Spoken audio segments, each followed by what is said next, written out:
Waalaikumsalam warahmatullahi wabarakatuh. Hadirin sekalian, alhamdulillah hari ini saya berada di Saputu, Kecamatan Wehilir, Kabupaten Sumbawa. Saya sengaja silaturahmi berkunjung ke desa ini karena tertarik dengan identitas nama besar desa ini sebagai desa budaya. Dan bersama kita ini ada Pak Kepala Desa, Pak Masangan ya.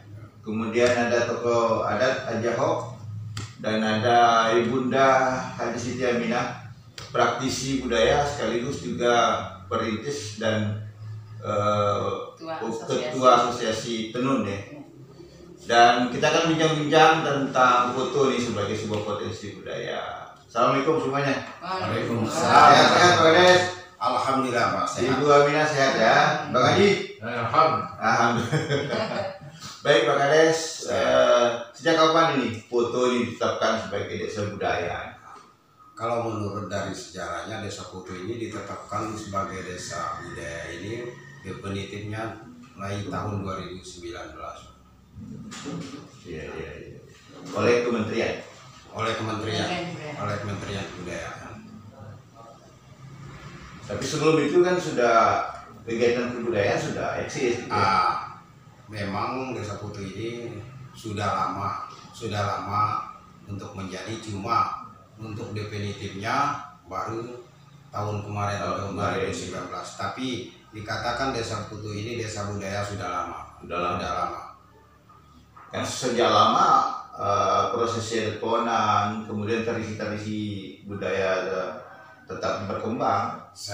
Kalau masalah adat ponan ini, memang ini sudah lama adat ponan ini, tapi adat ponan ini sudah dimasukkan ke event nasional untuk dijadikan budaya, dijadikan adat ya. Oke. Dan alhamdulillah sampai sekarang. Baik, karena Desa Putu disebut sebagai desa budaya, kita membaca ada banyak potensi. Ada potensi seni tradisi, gitu kan? Penototos keco, teratif apa ya? Kemudian ada sih bentuk-bentuk kegiatan permainan rakyat. Tanu kita ada beberapa. Kemudian kegiatan lain yang ikut menunjang itu pengembangan kerajinan tenun gitu ya, khas Samawa gitu ya, tradisional semua. Nah, mana yang sekarang ini relatif menggeliat setelah 2019 ditetapkanlah Putu ini sebagai desa budaya, tentu akan ada semangat masyarakat menggerakkan kebudayaan itu. Sekarang ini yang tren-trennya di kita di Desa Putu ini adalah neseknya. Seperti tahun kemarin, bahkan tahun 2019 kemarin kita adakan festival nesek. Ada Festival nesek di lapangan 30 September. sampai 30 September kemarin. Berapa peserta? Peserta penenunnya yang kita ambil 120 orang. Luar biasa. Di lapangan Dari 300 pengrajin yang ada di wilayah kita semua. Oke. Selain festival nesek apa kegiatannya pernah dilakukan?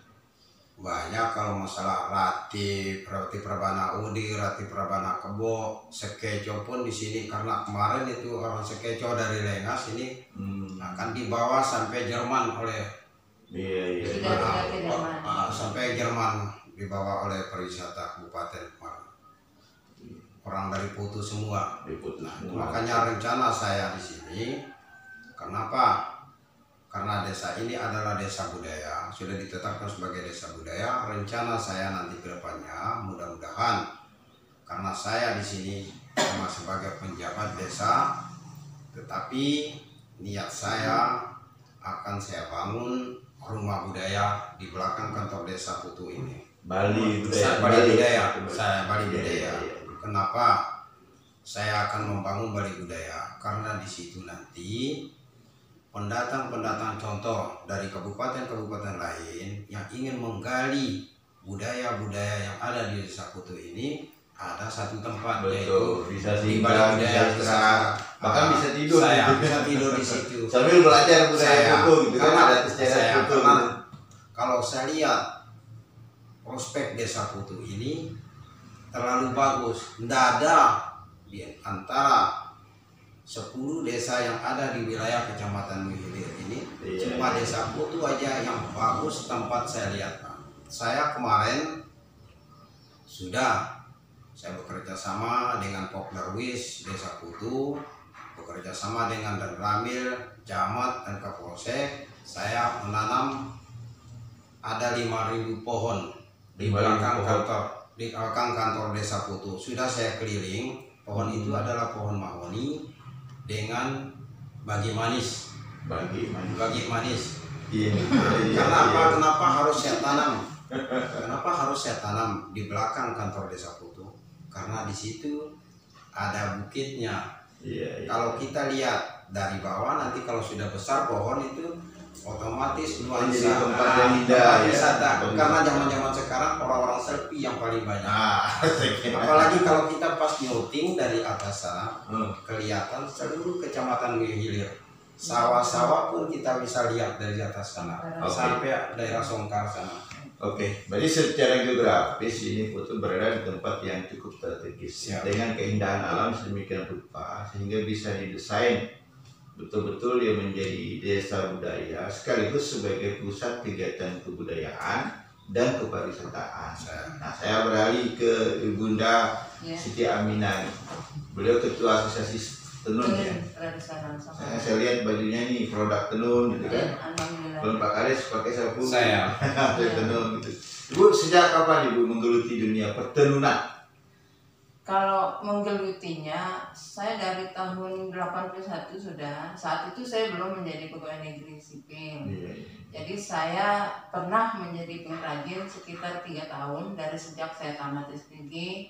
Tahun 86 itu saya diangkat menjadi guru TK di Moyohulu. Akhirnya saya berhenti sementara di situ.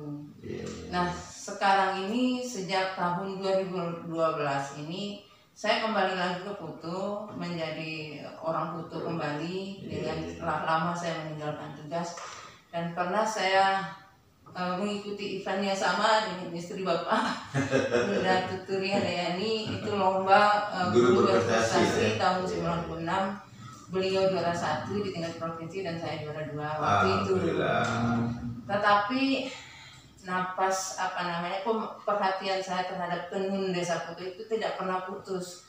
Dimanapun saya berada, bahkan pernah saya menenun di Mokong dulu tempat tugas saya. Oke. Dalam konteks menenun sejak usia berapa Ibu belajar menenun itu? Saya tamat SPG itu 83, berarti sejak usia 21 tahun. Karena memang tahun 80 sekitar 80-81 baru bangkit kembali tenun ini. Saat itu kepala desa almarhum Bapak angkat saya, Bapak Halim Majid namanya, dan telah meninggal 2 tahun yang lalu. Oke, berarti anak-anak gadis di Desa Putu, daerah-daerah Putu ini kan tentu dengan sendirinya punya keterampilan menenun. Kalau waktu itu hampir seluruh rumah ada, setiap rumah ada pengrajin, bahkan ada yang 2 sampai 3. Nah sekarang seiring berjalannya waktu, kemudian paradigma saat ini justru di Putunya yang menjadi desa asal pertama kalinya itu sudah banyak berkurang karena anak-anak itu minatnya ke kuliah dan sekolah. Tetapi tempat pengembangan yang terbanyak di Desa Putu itu adalah di Dusun Samri. Sekitar 115 orang, kemudian di Bekat 68 orang, di Putu sisa 40-an sekian. Total dalam Desa Putu ada berapa? Kalau di Desa Putunya 219 orang, plus pengurus 9 orang. Kemudian ada di Moyowekar itu masuk ke dalam asosiasi itu Moyowekar 25, Merindi 17, dan Senampar Moyo Utara itu 23. Tetapi mereka itu berada di bawah naungan asosiasi tersebut. Oke, Ibu menjadi ketua asosiasi sejak kapan? Sejak 2019. Maret 2019. Kaitannya dengan produk tenun itu, bagaimana dia konteks pemasarannya? Apakah dia relatif sulit bersaing atau relatif bisa bersaing? Pada dasarnya sebenarnya tidak begitu sulit untuk pemasaran karena memang kami tidak melihat stok yang numpuk di rumah pengrajin. Di tempat saya saja hanya ada 12 misalnya saat ini. Itu pun karena ada pandemi. kalau tidak ada pandemi kami tidak pernah menyisakan stok di rumah. Ini tetaplah Tetap dipesan ya, tetaplah. ada beberapa pola pembeli, ada yang pesan khusus, kemudian ada dengan jalur arisan. Iya. Ya, jadi misalnya 2 orang dikontrak oleh grup-grup arisan. Cuman memang kami dapat kendala di akhir-akhir tahun 2000, 2019, 2020 itu adanya produk yang terbuat di Lombok. Oke. Namanya kere alang tapi buatan di menggunakan Lombok. mesin. Enggak. Manual juga. Tetapi ini mungkin ada salah seorang yang dari Sumbawa yang memberikan motif ke sana sehingga hasilnya sama tapi kualitasnya beda. Boleh kami katakan KW. Saya memang pernah mendengar ada informasi seperti itu dan kita istilahnya itu ya menyayangkan gitu kan. Iya, sangat tidak boleh terjadi seperti itu karena itu masuk kategori plagiat, mencuri karya orang lain gitu kan. Dan mudah-mudahan pemerintah setempat bisa melakukan advokasi ini. Segera lakukan upaya supaya hak paten motif tenun Samawa ini tidak dicuri lalu disalahgunakan untuk kepentingan pribadi. Akibatnya tenun kita tidak bisa berkembang sedemikian rupa. Tetapi kembali lagi tentang harga.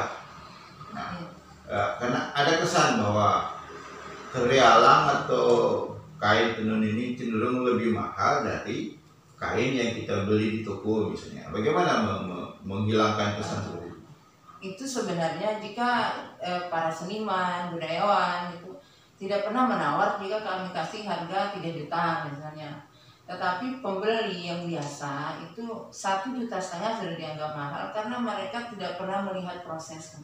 Oh begitu. Karena prosesnya itu 1 bulan jika dihargai dengan UMR itu sangat tidak layak. Betul. Karena mereka belum bahan bakunya, belum bahan baku, kemudian ada juga yang menyewa proses menghani atau merane biasa dan Mas kadang-kadang 1 bulan lebih. Suku kerealang kan, satu kayak kerealang ini 1 bulan lebih biasanya, tergantung kepada ada berhenti kalau kadunung Bang Ais. Berisi nih imal nih, maka penuh maung senganu. Kemudian ada si tahu denoka berisi nih imal nih, maka sedih. Oke. Terima kasih. Hadirin sekalian, stigma tentang mahalnya kerealang yang selama ini berkembang di publik atau di masyarakat itu sesungguhnya adalah informasi yang tidak sempurna sampai ke masyarakat. Karena sebagian besar publik ini kan tidak pernah melihat langsung bagaimana proses tenun itu berlangsung, bagaimana pengrajin tenun ini mengerjakan tenunannya dalam bentuk kegiatan nesek itu, mulai dari A sampai Z, mengumpulkan bahan sampai mengerjakannya berhari-hari bahkan sampai 1 bulan lebih. Maka kalau kemudian diukur dengan upah minimum regional, harga daripada kain itu menurut saya dalam analisa yang benar itu adalah terlalu jauh itu dari sisi harga gitu. Karena belum masuk bahan. Bicara jasa saya sudah nyaris tidak sampai. Masa orang kita kerja 1 bulan lebih dapat sekian ya, sementara karyanya juga itu karya kebudayaan masalahnya. Tenun itu karya kebudayaan gitu. Itu karya seni yang bernilai tinggi. Nah oleh karenanya perlu ada upaya pembelajaran, pencerahan ke masyarakat bahwa bukan nilai harga yang kita lihat pada tenun, tapi nilai artistik, karya kreativitas anak bangsa yang ada di Sumbawa ini dalam membuat tenunan gitu dengan motif khusus yang memiliki identitas khas Samawa, dan itulah nilai yang sesungguhnya. Kembali ke Ibu, bagaimana harapan Sia ke depan Ibu tentang pemajuan kegiatan pertenunan ini? Ya, karena tenun ini sudah menjadi objek pemajuan kebudayaan. 3, 1 diantaranya adalah tenun, kemudian yang lainnya ponan dan dan skeco, relatif skeco. Nah di sini ketiga objek ini adalah yang dimiliki oleh Desa Putu seutuhnya, dan Putu ini bukan lagi namanya menggaung di kabupaten atau di provinsi saja, tetapi 8 desa di seluruh Indonesia dari 70.000 desa yang ada di Indonesia. Dan jika tidak COVID tahun ini, maka akan ada kunjungan 6.000 desa yang dicanangkan sebagai desa tombak pemajuan kebudayaan. kebudayaan di daerah-daerah Akan lain. datang ke Putu Akan datang ke Putu untuk studi banding ya. untuk studi banding. Luar biasa Putu ini.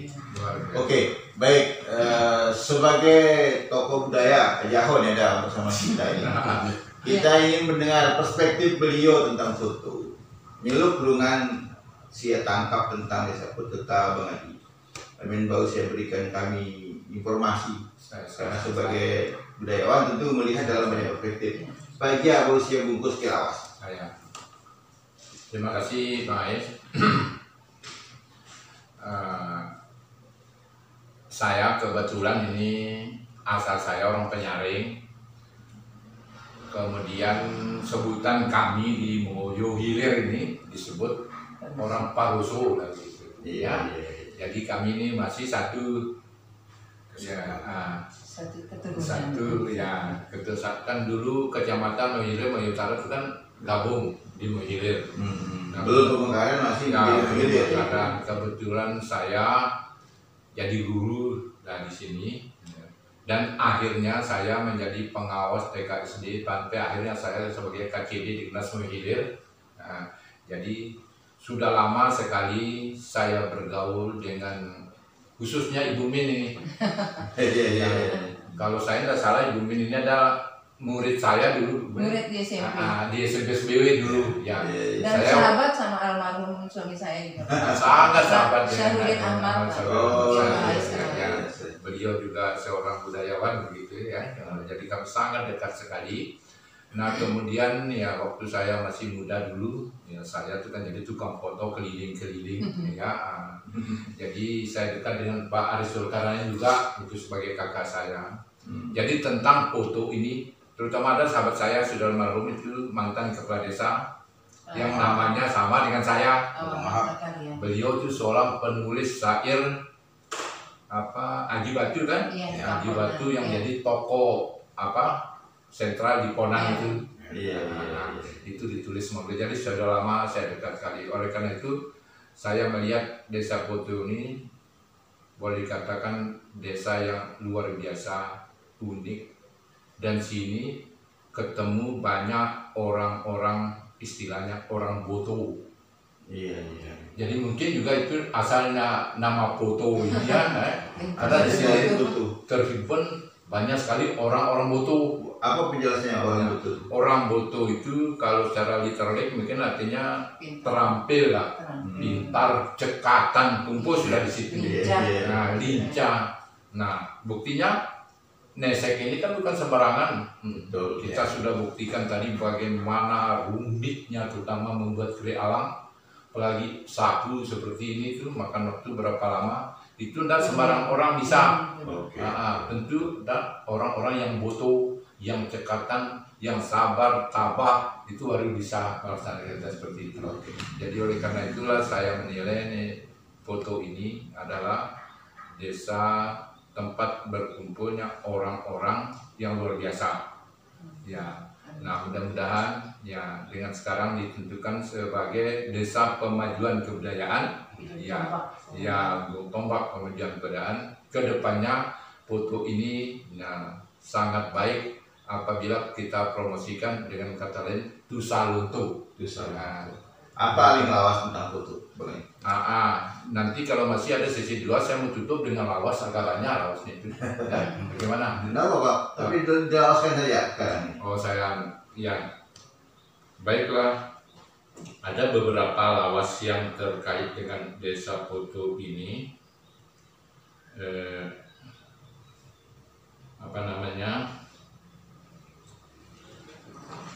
Lawas ini Pak, saya bersajak. Terus. Jadi kita ambil huruf O sebagai di akhiran semua dari baris-barisnya itu. Saya Melayu barangkali Pak. O Saraya Rama Peno. Tatanang desa Foto pantas tingkat 30. Nah, itu bangga ya. Mi tanang lu juga Gemporo penuh kelebih tu foto desa Tokat tahu foto. Ya. Kemudian Pampoto penuh tu foto dadi rakyat Camat Moyo boto ke peno pangeto. Tu nesek peno pangeto. Saya kemang ya peto mabalu bangun tu pantu. Ya. Lalu harapan kita ma pantu lampa tu boto. Iya. Keri alang sapu ijo. Iya. Lo bertempu saling jamu. Artinya kayak ya. Itu ya. Ma pantu lampa tu boto. Keri alang sapu ijo. Lo bertempu saling jamu. Ketika kena apa kalau saya jamu saling jamu list desa dok. Nah, bermak kok ponang tu lalu rungan balong tu salunto. Begitu. Oke, itulah lawas sejarah tentang Putu, luar biasa juga di beliau di kajiannya. Nah, terakhir nih kita minta Pak Kades memberikan statement closing ya. Ya, dan terakhir, apa harapan ke depan Pak Kades tentang Putu ini? Karena kebetulan saya dengar tanggal 19 ada ponan ini. Jadi itu tidak ponannya?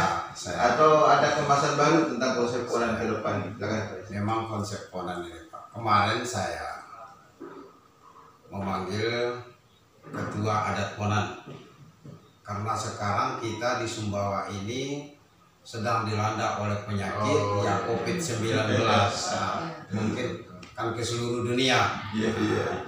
Sumbawa ini sudah masuk ke zona merah untuk COVID-19 ini. Jadi kemarin saya memanggil ketua adat Ponan dengan anggota-anggotanya bagaimana supaya Ponan ini, karena ini adalah tentu Ponan ini sebelum waktu kita mulai, misalnya 1 bulan sudah gencar-gencarnya ditahu semua orang kapan Ponan, Betul. kapan Ponan dilaksanakan. Makanya kemarin saya panggil bagaimana supaya, karena ini sedang kita dilanda oleh penyakit ini COVID-19 ini, supaya ini adat Ponan ini tidak usah kita adakan besar-besaran. Marilah kita ambil hikmahnya aja. Apakah kita bersikir di sana, nanti misalnya kita tidak menutup kemungkinan tentu banyak juga pendatang-pendatang. Kalau untuk kita buat jajan itu silakan aja dibuat, cuma kita adakan di Ponan itu. Mari kita tiadakan untuk tahun ini. Itu yang saya. Iya. Oke, artinya tidak dilaksanakan secara besar-besaran. Tidak kita laksanakan Ya, tapi dalam bentuk terbatas gitu ya, sesuai dengan standar protokol COVID. Kemudian masyarakat tetap boleh beraktivitas, termasuk menyediakan jajan. Tidak ada masalah. Ya. Mungkin dari rumah ke rumah. Karena spirit Ponan itu adalah bersedekah. Bersedekah. Silaturahmi, Kesetiaan padi.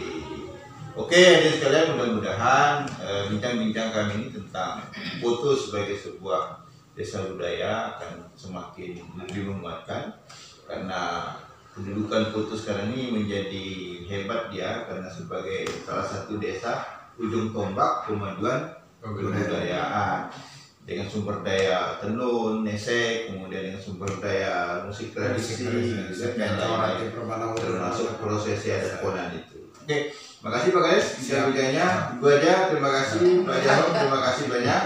Dan kita akan lanjutkan karena di sebelah ada teman-teman yang sedang nesek itu menunggu kita juga untuk diliput. Terima kasih. Mari kita tutup dengan mengucapkan hamdalah. Alhamdulillah. Assalamualaikum warahmatullahi wabarakatuh. Waalaikumsalam warahmatullahi wabarakatuh. Hadirin sekalian, di Desa Budaya, Desa Putu juga berkembang kelompok masyarakat pengrajin tenun tradisional Semawa yang kemudian bergabung ke dalam Asosiasi Pengrajin Tenun Tradisional Semawa, disingkat dengan APDISA, Asosiasi Pengrajin Tenun Tradisional Semawa. Asosiasi ini didirikan dan diinisiasi oleh tokoh-tokoh Putu. Di antaranya adalah Bapak Sukri Rahmat, kemudian Bapak Amilan Hatta, kemudian Ibu Siti Aminah, kemudian Bapak Fathul Muin, kemudian juga ada Ibu Husnul Yati, dan ada Bapak Julmansa. Sekarang ini kepengurusan Hafsidah ini diketuai oleh Ibu Siti Aminah dengan Wakil Ketua Bapak Rudi Hartono, kemudian ada sekretarisnya Ibu Husnuliati, Wakil Sekretaris Pak Adani Hatta, Bendahara Ibu Nur Hayati, kemudian bidang diklat Ibu Nur Jannah, dan bidang pendanaan Ibu Suhartini. Sampai dengan sekarang ini eksistensi Hafsidah cukup luar biasa dalam rangka membangkit gairah keterampilan masyarakat di Desa Putu dalam rangka mengembangkan tenun tradisional Samawa, dan menjadi salah satu nilai tambah atas potensi yang kemudian diakumulasikan potensi sumber daya Desa Putu sebagai desa budaya. Selanjutnya kita akan ikuti bagaimana tata cara dan tahapan kegiatan tenun tradisional di Desa Putu. Saksikan.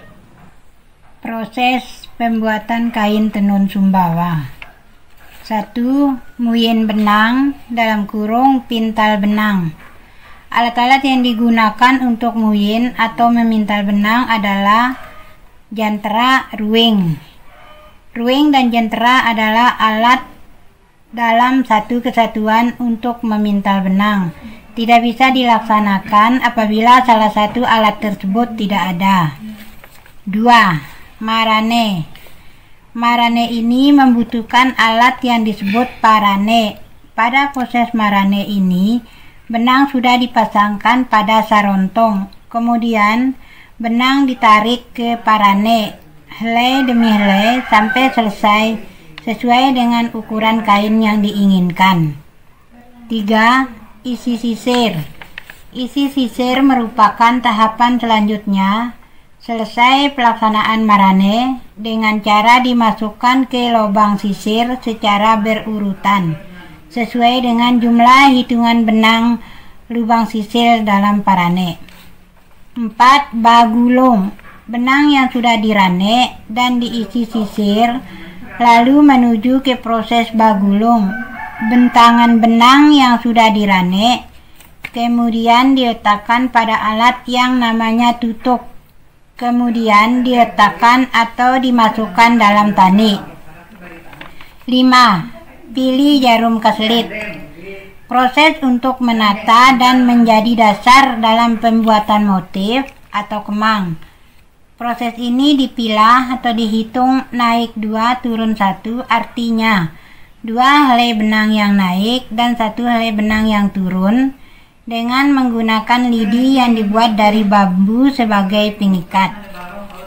6. Pembuatan motif atau pilih kemang. Benang yang sudah dipilah atau dihitung akan dibuat pola motif berdasarkan selera pemesan, salah satu contohnya kemang langit.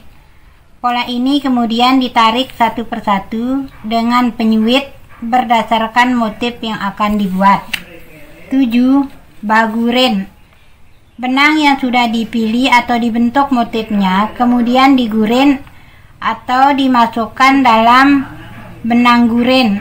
Fungsinya sebagai tempat penyimpanan motif pada proses pembuatan kain yang dilengketkan atau dimasukkan benang yang sudah diguren pada lidi yang terbuat dari bambu.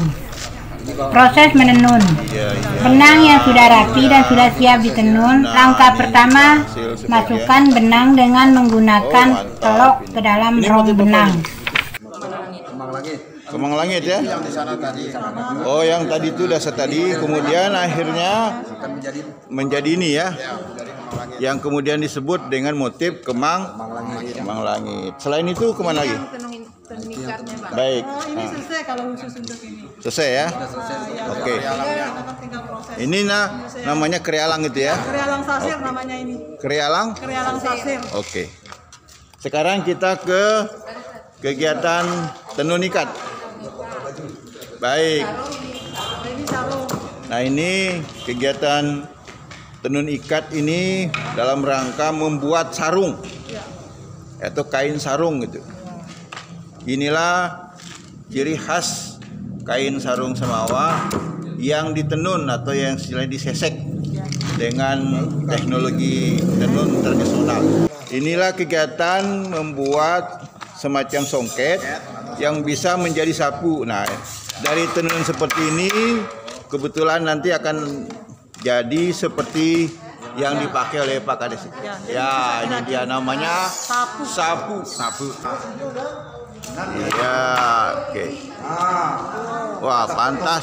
Makin ganteng Pak Kadesnya nih. Luar biasa Pak Kades ini. Hijau dan berkat Pak Kades mungkin ini.